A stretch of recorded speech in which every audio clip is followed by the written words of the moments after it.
Hello, everyone. Sorry for being a few minutes late. Yes, well, we won't hold it against you your first day on the job and you show up. Are you going to let me speak before we get into grilling me, Matt, or are you going to just jump right into the holding me accountable part? Understand. Let me start with a few brief remarks before we turn to your questions. Excuse me. I'm recovering from a little bit of a cold. So, the Secretary is on his way back from a successful trip to Japan and Papua New Guinea, where we continued work revitalizing and strengthening alliances around the world. Thanks to our shared efforts, the G7 is now stronger and more united than ever on our shared goals. First, we made clear that we are united on the core elements that underpin our common approach to China.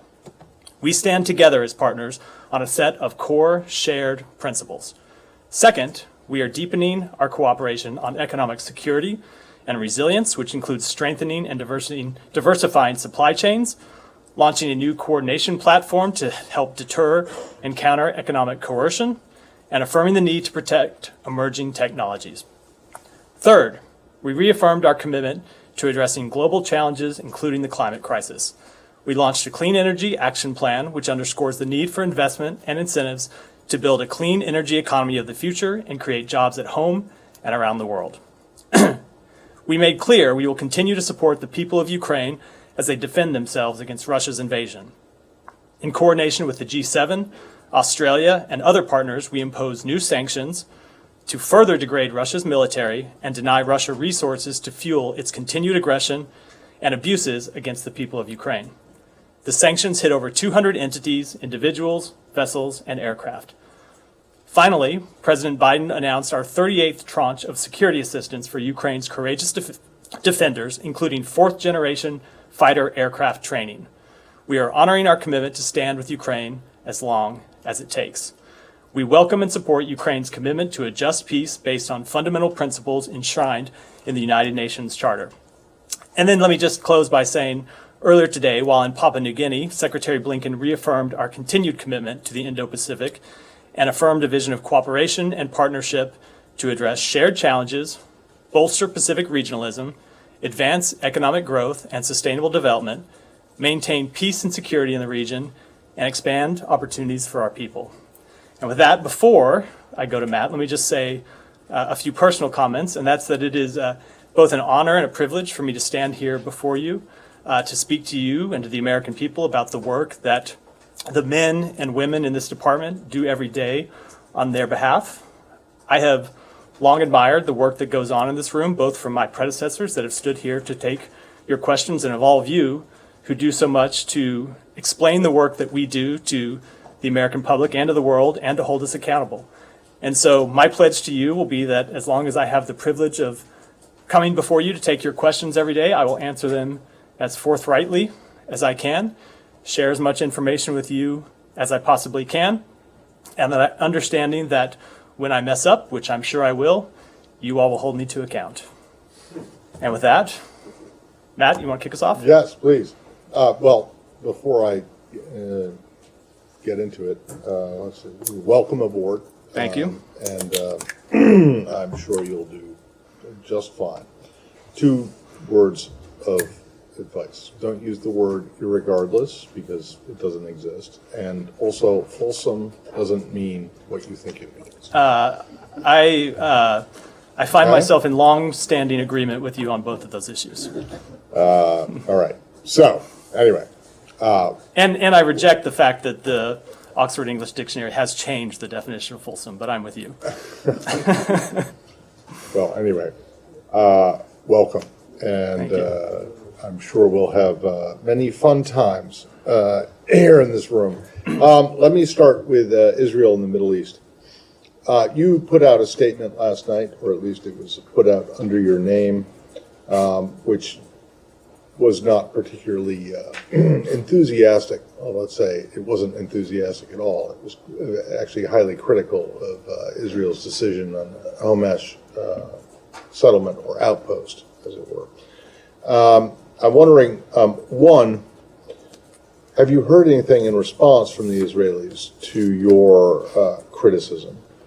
Two, does your criticism still stand, whether you have heard anything or not? And then secondly, the second paragraph of your statement referred to the letters that had been exchanged between former Israeli Prime Minister Sharon and former U.S. President George Bush, W. Bush.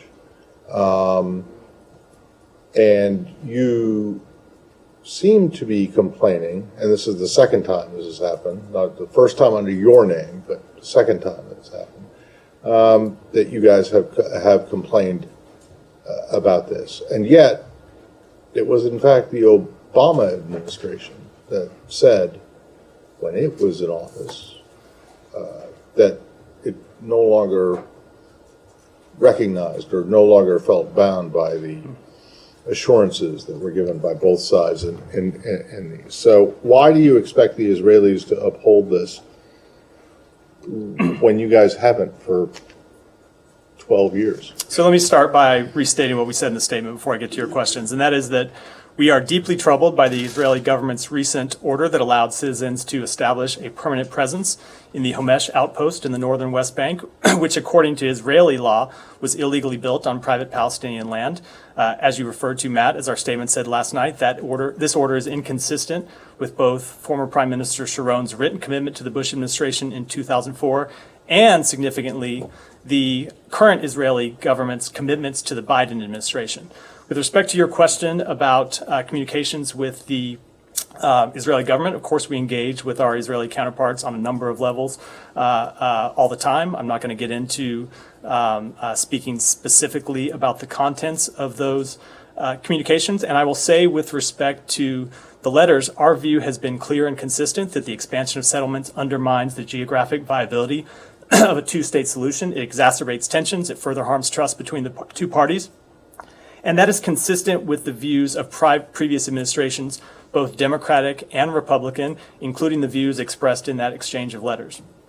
But, I don't care who the letters were exchanged between. They could have been between Golda Meir and, Lyndon Johnson. But the fact of the matter is that you guys were the ones who first said, you're no longer bound by them. So why do you keep bringing it? Why if you think that what the Israelis are doing now is inconsistent with what they've told you, I mean you meaning this administration, that's one thing. But why keep bringing up the Sharon Bush letters? Because I don't agree that our position has changed over time. Our position has been clear and consistent across administrations, and it is our view that that letter was not withdrawn. The last administration, really? Our view is that was a clear and consistent view during the last administration? It is our view that the letter to which you referred has not been withdrawn, and that the Israeli government has not withdrawn the obligations it made in its letter. Okay, all right. Well, then that's interesting. So this administration still feels bound by the commitments that President George W. Bush made to former Prime Minister Ariel Sharon. Our policy has not changed, and that is that the expansion of settlements. I'm not asking you. The letter has not been withdrawn, and our policy has not changed. Well, then what did the Obama administration do? Maybe I'm not a spokesperson for the Obama administration. I'm not going to speak that. I'm going to speak to what our policy the current president was the vice president during the Obama administration. So I'm curious. Do you expect the Israelis to uphold something that the Obama administration already said it was not interested in? So what I will say is we expect them to uphold their commitments that they made in that letter, their commitments that they made to the Biden administration, and, as I said, the fact that these settlements are illegal under current Israeli law. Okay, well, I could understand this a lot better if you just said that you expect them to uphold their commitments to the Biden administration. But the fact of the matter is that you're asking them to uphold commitments that were made, almost 20 years ago, 15 years ago, that the United States, under the Obama administration, has already said they're not bound by. So why does Israel have to uphold them if you don't? And just again, drop no, it again, from the, again, we have not withdrawn that letter. We do not believe that they have withdrawn their obligations under the letter. But more to the point, these settlements would be inconsistent with current Israeli law, and, as I said, consistent with the commitments that they made to this administration in the last few years. Okay. Just the way I get one more, it will be really brief, on Homesh. And so the Israelis say that they are not going to rebuild anything on private Palestinian land. Is that okay with you, or is that just a non-starter? I would say, as we have said, we believe the expansion of settlements undermines the geographic viability of the two-state solution, as I've stated. Including... And their pledge was to remove all settlements from this area. Can I follow up on that? Yeah, go ahead, Andrew. Can we focus on the second paragraph as well? Because clearly Sharon did not observe any understanding about not going to the Temple Mount. Is there an understanding, a legal understanding, other than your concern, the U.S. concern about that holy area, about what you're saying was the provocative visit? I will just reiterate that we are deeply concerned by the provocative visit to Haram alSharif Temple Mount. We believe this holy space should not be used for political purposes, and we call on all parties to respect its sanctity. And more broadly, we reaffirm the long-standing U.S. position in support of the historic status quo at Jerusalem's holy sites, and underline Jordan's special role as the custodian of Muslim holy sites in Jerusalem. Did that apply when Israeli police entered the mosque just in recent weeks? I will say, not speaking with respect to that specific incident, but that we are concerned by any actions by either side that escalate tensions and make an ultimate resolution more difficult. Aside from your statement, at what level has this been communicated to the Israeli government? As I said to Matt's first question, we regularly communicate with the Israeli government at a number of levels, but I think it's more productive for us to keep those conversations confidential. Matt, thank you. Good to see you behind the podium. Thank you. And irregardless of what, I'm just kidding. You're going to get yourself ejected from the room, not by me. All right. I mean, look, good statement, strong statement as far as stating your position on the settlements and so on, and expansion and otherwise. But what next? I mean, regardless of the letters, the exchange, and so on. So we've heard from behind this podium by you, by the Secretary, by others, and so on, expressions of displeasure, concern, and all these things. But what steps are you willing to take? I mean, it can be concerned, deeply concerned. It can be, maybe you're angry and so on. But what steps can you take to really drive the point home? So I'm going to, first of all, somewhat disagree with the implicit premise of your question that the words that we deliver from this podium or elsewhere in the U.S. government have no impact. I think if that weren't true, I wouldn't be looking out at a full room of people here ready to ask what our position is on this issue and others. I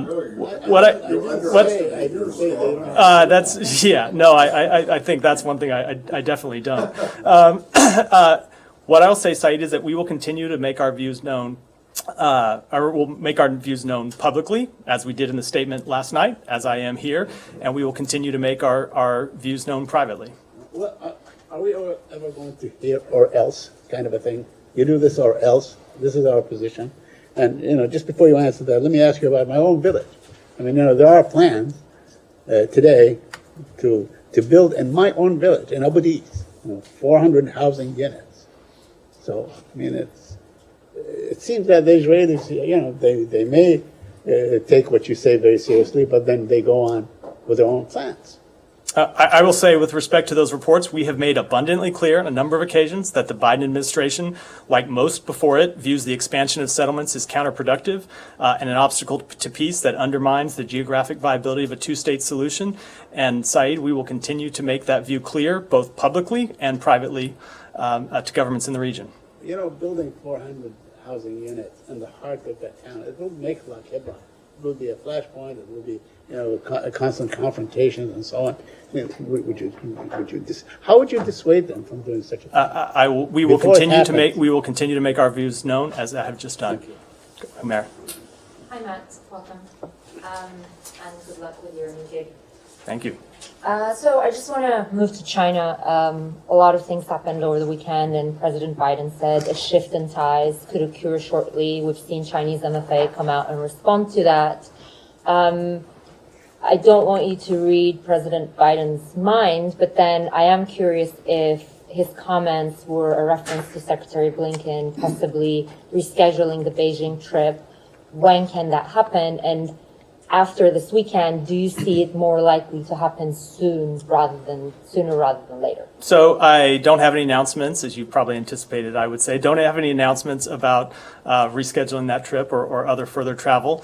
I think what I would say is that, as you know, the National Security Advisor, Jake Sullivan, met with Wang Yi, I think it was week before last now, and this was one of the things that they discussed, the way in which the U.S. government will continue to engage with China. We've made clear that we think it's important that we engage with China about issues of shared concern and about issues where we have concerns about actions by the PRC. So we continue to work through with our colleagues at the White House and with our colleagues at other agencies in the U.S. government the timing of any engagements with China, who would be responsible for those engagements, where they would occur, when they would happen. But I don't, as I said, to start have any announcements to make today. Your answer actually kind of answers my second question, because we also know that other officials might be traveling too. There's talk of Secretary Yellen, Kerry, Raimondo. You said that there are talks across the government. So would you still say it's more likely for Secretary Blinken to go first, or it might be another high-level, cabinet-level official going? I wouldn't want to speculate at all about the timing or sequencing of events.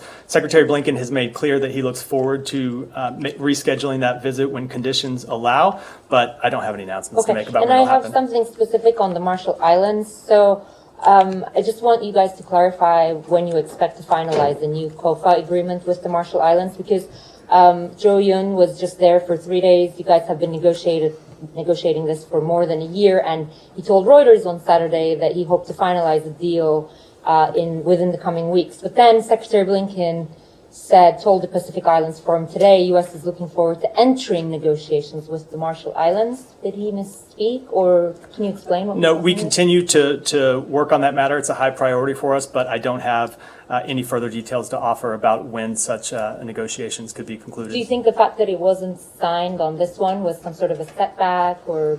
No, not at all. It's a priority for us. As you know, we finalized other similar agreements in the region. We're continuing to work to this one and look to finalize it in short order. Can I change the topic? Sure. We actually, before we do anything else on China, before we, China? yeah. Thank you. Welcome to the podium. Thank you. Yeah. Well, she started in China, so some forbearance, Matt. Is the State Department considering whether to lift sanctions on Chinese Minister of National Defense Li Shangfu? No, we are not. I'll leave it at that. No, we are not. President Biden said during a press conference in Japan that it's under negotiation. So are you saying that the President Biden have different? Very much not so. He also made clear that we are not planning to lift any sanctions on him or on China more broadly. But is the U.S. entertaining the idea of whether or not to lift sanctions for negotiation purpose? No. Before anything else on China, and then I'll come back. I'll come to you as soon as Taiwan. Go ahead. KPS News. So there was a Taiwan Science and Technology Cooperation Dialogue earlier, and I'm wondering if you could speak a little bit about how this fits within the wider framework of keeping Taiwan included in the Asia-Pacific body of commerce and development, and beyond that, within the global commerce and development area. Let me take that one back and get you an answer. Okay, thank you. Yeah, go ahead. the podium. نادية بالبيسي بالعربية. Iran just announced the appointment of a new ambassador to Saudi Arabia, Rida Anayati. Do you support this, and do you see it as a way to de-escalate within the new frame of agreement that was signed between the Saudis and the Iranians recently? I don't have any comment on the appointment of a new ambassador. That's an issue between Iran and Saudi Arabia. As I believe we've said before, we welcome continued diplomatic engagement in the region. And if any such diplomatic engagements could lead Iran to curtail its malign activities in the region, we would, of course, support that, but I don't have any comment on that specific announcement. But some people were doubtful that the agreement actually can be implemented, but the fact that now they have appointed an ambassador. Initially, the administration said they did support the agreement. I'm just wondering if you see practically if this is step actually will lead to more stability in the region, or do you still that you hold Iran accountable for everything else that's been doing in the region? I think two things can be true. Number one, they appointed an ambassador, and number two, we very much continue to hold Iran responsible for its activities in the region. Yeah. Do you have any comments on the Arab League summit final statement in general? I will just say, as we have said before, we continue to oppose normalization with the Syrian regime. We do not believe it was appropriate to readmit Syria into the Arab League, and we made that position clear to our partners in the region. That said, if those countries are to continue to engage or to resume engagement with Syria, we think it's important that they demand progress on a number of areas where we have concerns with Syria's behavior and where we understand they have concerns with Syria's behavior. That would, of course, be the trafficking of Captagon, humanitarian issues in the region. And so while we oppose any normalization with the Assad regime, we do hope and expect that our partners in the region will press for progress on the many issues on which we have shared concerns. And one more, any comments on Hezbollah war games yesterday in South Lebanon? So we have seen these reports. We reiterate our position that Hezbollah remains a designated foreign terrorist organization and a specifically designated global terrorist. Hezbollah is more concerned with its own interests and those of its patron Iran than what is best for the Lebanese people. And I just want to note something that the Prime Minister of Lebanon said, which is the event constituted a diminution of Lebanon's authority and sovereignty, and add that, moreover, it threatens Lebanon's security and stability. Thank you. Yeah, Alex. Thanks, Matt. Welcome to you. Thank you. I want to ask you some tough questions in the weeks and months ahead. But Sure. This is your first day. I have a very simple question. Given what's going on in Ukraine. Simplest questions are sometimes the hardest ones. So Let's try it out. 16th month, we are entering into Russian consistent attacks. Today, Ukrainians woke up again, apartments damaged. Is Russia a terrorist state? So we have not designated Russia as a state sponsor of terrorism. As I think you're aware, we've spoken to this before. We don't believe that that's the most effective mechanism for holding Russia accountable, and that in fact doing so could have counterproductive side effects in our ability to deliver humanitarian aid to the region. But what I will say is we have continued to hold Russia to account through a number of other reasons, a number of other steps. Those started even before Russia invaded Ukraine with our delivery of weapons to Ukraine. It's continued with the sanctions and export controls that we have imposed and that our allies and partners have imposed on Russia. And I think most significantly, it's continued with the weapon systems that we have delivered to Ukraine. And as I said in my opening remarks, further weapon systems that we announced even in the last few days. So we will continue to look at all the ways that we can hold Russia accountable for its actions. But most significant of those is to continue to back our Ukrainian partners so they can repel the Russian forces that have invaded their country. And the reason why I'm asking is that because given the familiar pattern that we have seen in terms of weapons, you guys have first you say no, and then you can reconsider your decision. I was wondering if you are still reconsidering your decision on designating Russia as state sponsor of terrorism. No, we have said, look, we do always look at every tool that's in our toolbox, but we do not think that it is the most effective way to hold Russia accountable at this time. It does not necessarily or significantly add to the mechanisms we have already taken. And I think you have to look at the measures that we have imposed, which have had a serious impact on the Russian economy, which have had a serious impact on Russian oil revenue, which of course helps fund the war machine.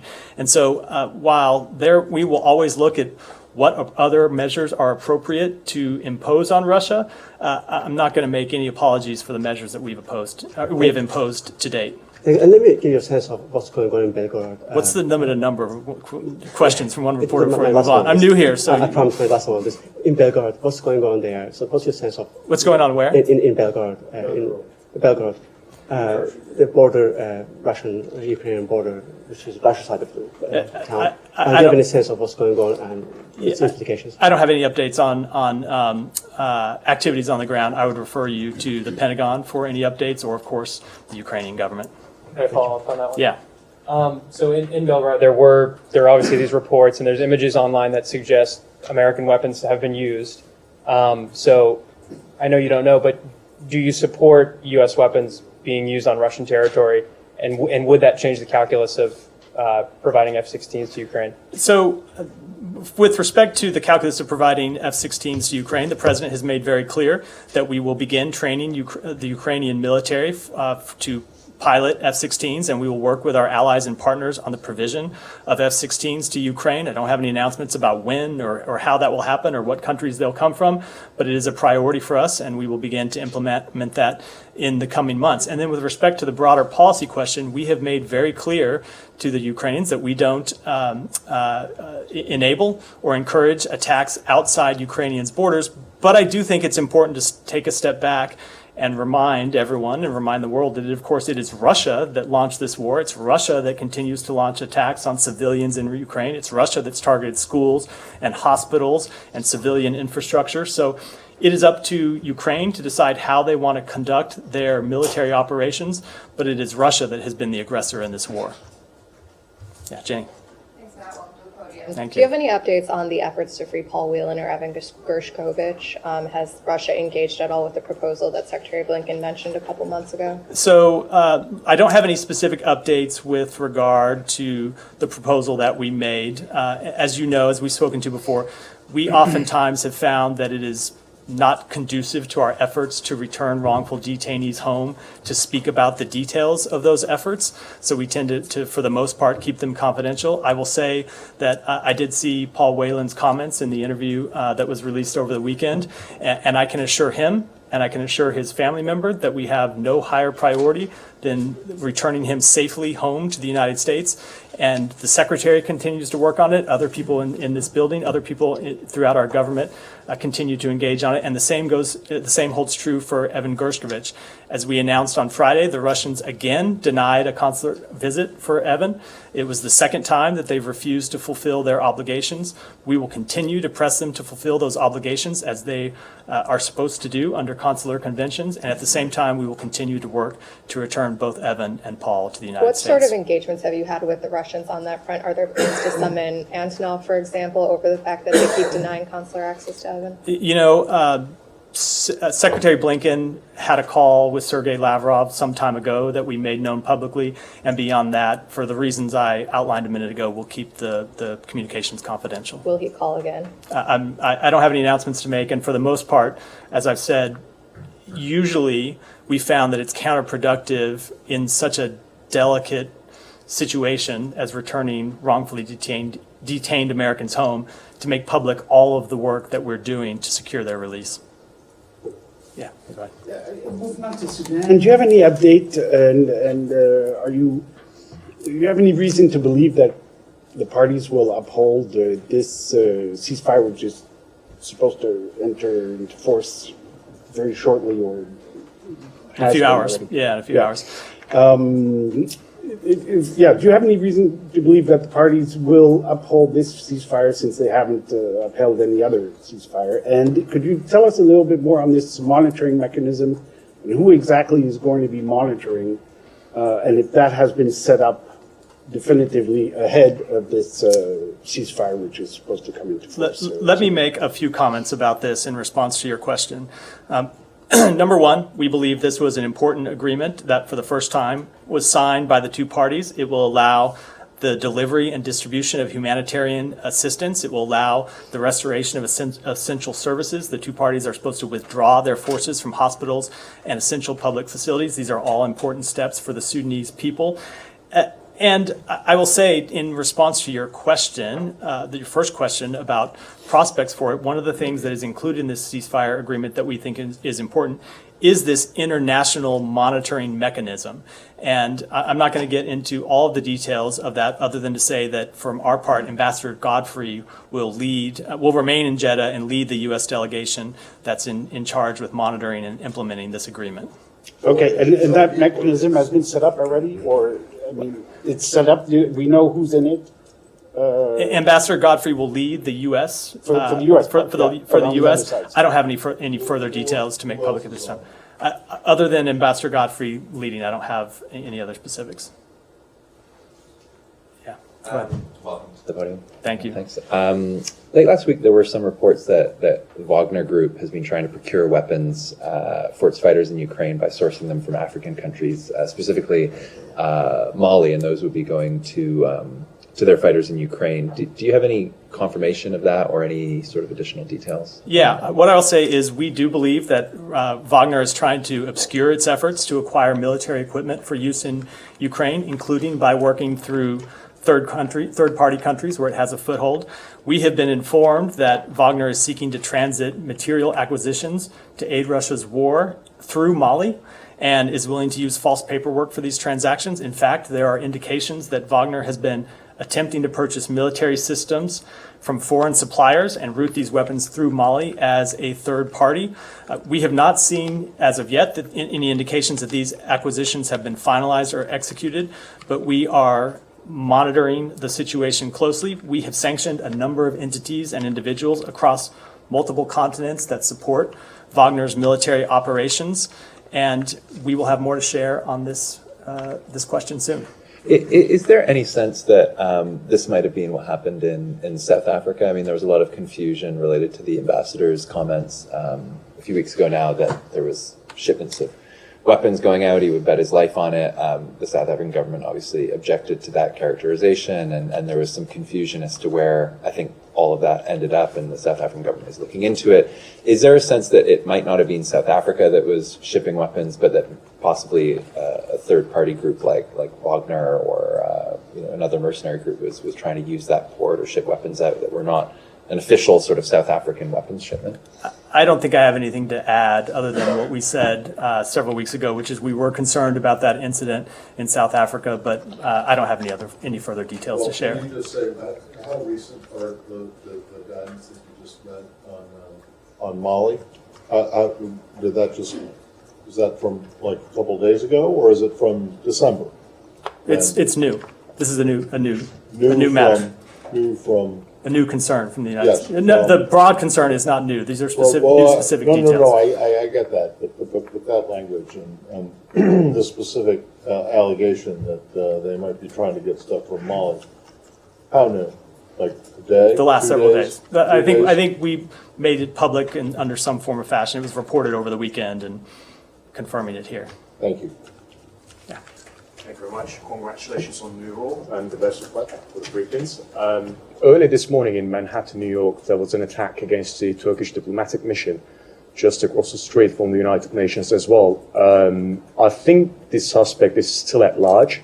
What do you have to comment as a State Department against this, about this attack against the diplomatic mission? Sure. We have seen these reports of vandalism at the Turkish house in New York City.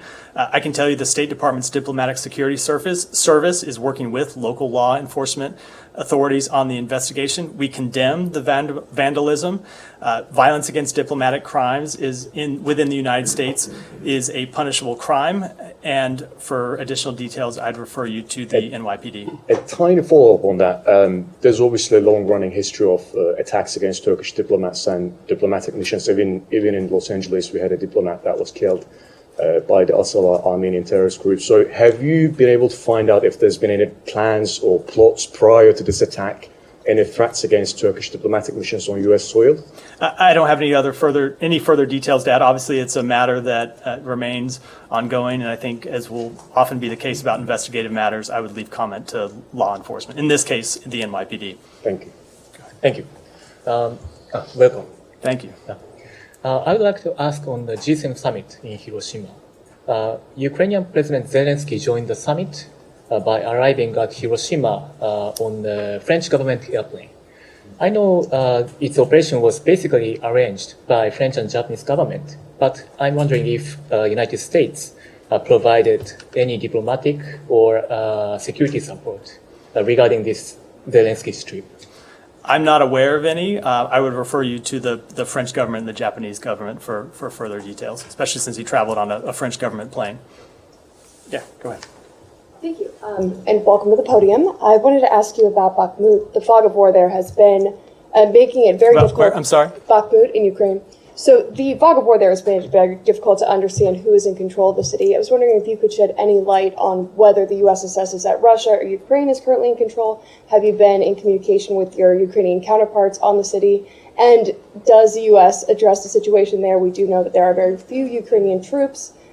Does the U.S. assess that that is a setback or perhaps part of a broader strategy? So again, we remain in constant contact with our Ukrainian partners, really at several different levels of the government, from the State Department, from the White House, obviously from the Pentagon. And for any comment about the military situation on the ground, I think it's more appropriate that it comes from the Pentagon or from Ukraine themselves.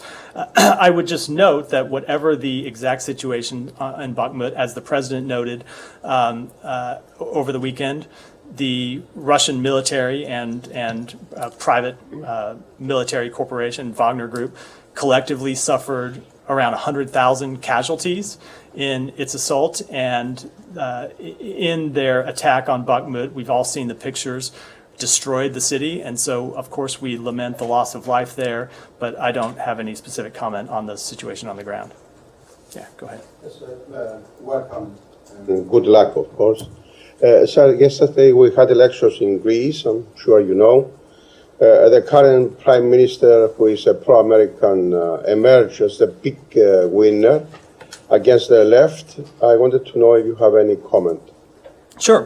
First of all, I'll say about our relationship with Greece. The U.S.-Greece bilateral relationship has strong support across political parties in both the United States and Greece. It has been strengthened over years of cooperation between multiple administrations and governments in both countries. We congratulate the people of Greece on exercising their democratic right to vote in the birthplace of democracy, and for our part, we look forward to continuing to deepen our partnership with Greece and work with any government that's chosen by the Greek people. Thank you. Yeah. Thank you. First, welcome to the podium. It's a tough You'll have room. to stop saying that. It's, you know, Well, it's a tough room, but I'm sure you will enjoy this experience. My question: the Senate hearing on the Western Balkans took place last week, and given that State Department officials Gabriel Escobar and Derek Chollet gave their testimonies, I have a few follow-up questions. So Councilor Chollet said at the hearing that the U.S. wants to deepen relationship with Serbia, and at the same time, Chairman Menendez opened the hearing on the Western Balkans with attacks on the Serbian president, who is the actor in the ongoing high-stake negotiations between Serbia and Kosovo. My question, do you find this approach constructive and aligned to the U.S. diplomatic effort and what Secretary Blinken is trying to achieve between Serbia and Kosovo? That's my first question. And the second question, Chollet said that Western Balkans is a top priority for Secretary Blinken and the Biden administration. He said, quote, "For so many of us, this is personal." What does this personal mean exactly, if you can unpack this a little bit for us? Let me take that question back and get you a more complete answer, given that you asked about what Councilor Chollet meant and other matters. I'll take that question back and get you a complete answer. And the first question about the attack on the president in the middle of the negotiation while the U.S. is saying I'll take that back as well. Okay, thank you. Let me get. You've had 4 or 5. I'm not sure. I'll come back to you. Yeah.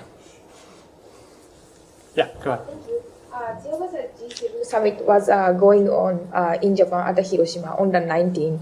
And on the other side, there was a summit meeting with 5 Central Asian countries led by China, which began on the 18th at the Xi'an, it's West China.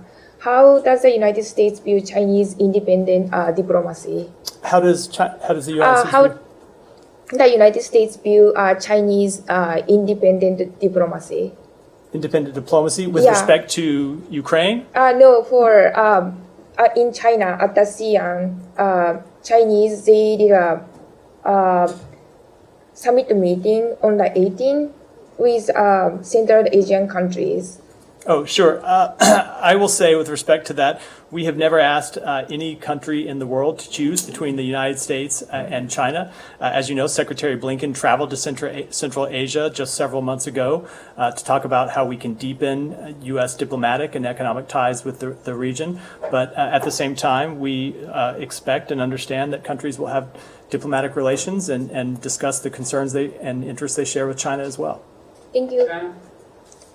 Yeah. Yeah, thank you. Congratulations on your new position. So China announced yesterday that they banned major Chinese firms from purchasing products of Micron technology, saying that they found significant security risks. Do you have any reaction to it? Yeah, so number one, we're aware of the news. We saw those reports, obviously. We have very serious concerns that with the reports that the PRC has restricted the sale of Micron chips to certain domestic industries.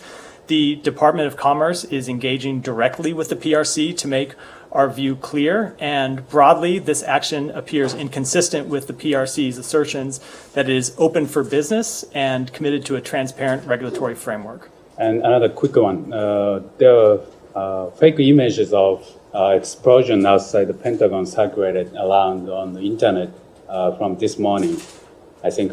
So do you have any information on this you can share with us? I don't. I'm happy to follow up after the briefing. Sorry, just on Micron, is that, is there anything in your in your guidance there about Huawei? No. I don't have any comment on No? Huawei.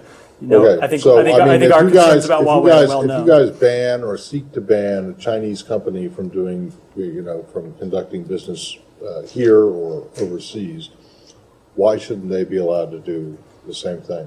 I will say that we have made clear that there are concerns that we have with Huawei and the use of Huawei technology. That's a national security concern. But China's allowed to have national security concerns too, They aren't are, but as I said, they have Yeah, made but clear so they're just- have made clear that they're open for business and said there would be a transparent. Well, you've made clear that you're open for business They too. have said they would have a transparent regulatory framework, something I think we have here that does not exist in China.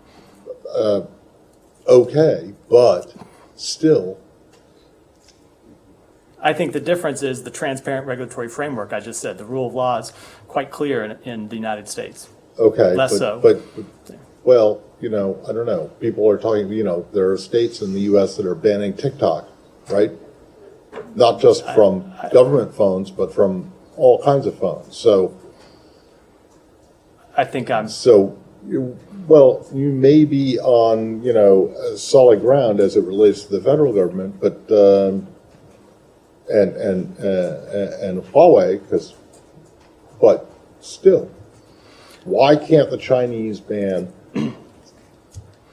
or stop? The Chinese government, the Chinese Or government. Why can't they? The Chinese government even can take, if they don't have a legitimate reason to, why can't they? They can take every decision that they want to take, obviously, but we believe that it ought to be taken so through what's a the- transparent regulatory framework. Okay, They've so said then- that's what they're going to do. We don't Okay, believe they have in all this right, case. So what's the all right? Okay, so what are you going to do about it? As I said, the Department of Commerce is engaging directly with the Chinese government. Alex. And then I think this will be the last question. I'll have to wrap up. No, wait, because I got one more. This is definitely the last question. All right, you, and then we'll close with Matt. Yeah, but mine mine is not going to be difficult. For whatever has broken while I'm at the podium that I have no idea about. Go ahead, Alex. So a number of events happened since our last press conference. First of all, we found out that Lavrov's sanctioned daughter showed up in Georgia. Russian aircraft showed up in Tbilisi. Now, Georgian aircraft is poised to fly to Moscow Where has the U.S. been these days? There's no reaction and no sanction. So I will say, with respect to Russian aircraft and Georgia, many Western countries, including the United States, prohibit Russian aircraft from entering airspace. We have been concerned about direct flights between Russia and Georgia resuming. It could mean that companies at Georgian airports could be at risk for sanctions. The entire Western community has distanced itself from this regime, and now is not the time to increase engagement with Russia. But there is a timetable for reaction, so it has been happening already. I do not. Go ahead. Sid, come to you next. Thank you. The Supreme Leader of the Islamic Republic of Iran on Saturday met with the country's diplomats and ambassadors. He basically gave them guidance on how to conduct their diplomacy. The short version of which is, number one, he said, don't beg.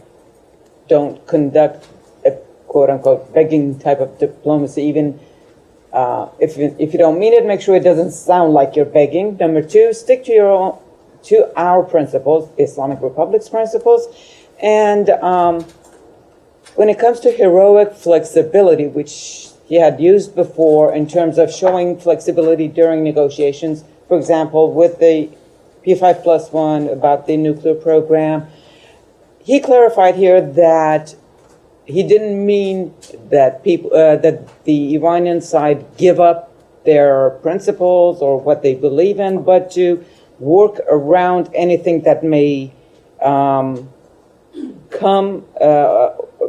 in front of what they're trying to achieve. So do you have any comments? And do you think, given these issues, it seems like they're toughening again, and all the concerns that the U.S. has with Iran, is continuing diplomacy with Iran possible, especially with regards to the nuclear program? So I will just say, without commenting on detail on those reports, some of which I'm familiar with, some of which I'm not, that it continues to be a first principle for this administration that Iran should not not be allowed to obtain a nuclear weapon. We have always believed, we continue to believe, that diplomacy is the best way to reach that solution, but we have seen no progress in terms of actions from the Iranian government in the region. Matt, you want to close this off? These will be extremely brief because I think you'll only have a 5-second answer for both. One, do you know anything about the U.S. Embassy in Cuba renting Cuban government EV cars that are made by China? I do not. Okay. As you seem to anticipate. Could you? Yeah. Well, I just heard about it, so I didn't think you would have anything, but I wanted to get it out there on the record. Thank you. Could you, or maybe not you, someone look into this and find out if it's true and what the deal is? I mean, it might be completely innocent. And then the second thing is just the whole email thing from last week, because that's been resolved, right? It has been resolved. That was an unintentional glitch. I'm glad that I've had the chance to look into this before answering. My colleague Vedant did not, since it broke while he was at the podium. It was an unintentional. An unintentional glitch. It was an attempt, or actually, the systems team here, the IT team, was looking at ways to allow users, if they want, to select their pronouns and to be displayed in their email address, and it was certainly not the intention to choose them for anyone. And it has been resolved. So it was fixed. It has been resolved. It was fixed that day. It was fixed that day. It was fixed that day. Okay, and then but then there was this notice that went around offering people psychological or help if they were offended or upset by this. Do you know if anyone took the bump on that? I don't, but we always look to offer whatever resources are available to State Department employees. I'm not trying to make light of it. I'm just asking you if you know that anyone felt strongly enough about it that they went to. I know you felt strongly about it, but I don't. I'm not trying to bait you, I promise. I didn't feel that strongly about it. But anyway, thank you. Thank you. Can I just follow up on something that Matt asked? What? Yeah. There was apparently a license, an export license issued more than a year ago to a Maryland-based company to export an electric car and a charger to the embassy, and that 4 were supposed to be sent. And for some reason, apparently, Brian Nichols did not approve that. I will say I'm not aware of these reports, and I think I will make it a practice not to comment on things that broke while I was at this podium that I have not had a chance to look into. So more tomorrow.